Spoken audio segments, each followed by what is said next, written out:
Hello everyone, আসসালামু আলাইকুম। সবাই কি অবস্থা? আসলে এই মুহূর্তে আমরা আছি শহীদ মিনারে।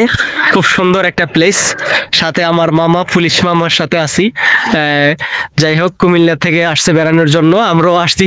খুবই সুন্দর আসলে খুবই সুন্দরভাবে উপভোগ করতেছি এই সুন্দর একটা মুহূর্ত। আমাদের সেই বৃহত্তর মুক্তিযোদ্ধার 5 নম্বর সেক্টর শহীদ মিনার। খুবই সুন্দর একটা জায়গা, প্লেসটা অনেক সুন্দর। যাই হোক, সবার সাথে অবশ্যই আলাপ আলোচনা হবে আর একটু পরে, স্টেপ বাই স্টেপ দেখতে থাকবেন। আমাকে ধন্যবাদ। আচ্ছা মামা, কেমন লাগতেছে তোমার, বলো? এই প্রাকৃতিক সৌন্দর্য দেখে তোমার কি অনুভব অনুভব পাইতেছো, বলো? অত্যন্ত মনোমুগ্ধকর পরিবেশ। আসলে আমি এখানে না আসলে কখনো বুঝতে পারতাম না যে এমন একটা পরিবেশ এই পাহাড়ি অঞ্চলে আছে। আমি তোমার কথা মতো না আইসা অত্যন্ত আনন্দ বোধ করতেছি এবং অত্যন্ত প্রফুল্ল বোধ করতেছি যে আসলে এমন পাহাড়ি পাদদেশে এমন সুন্দর জায়গা আছে, কখনো জানতাম না।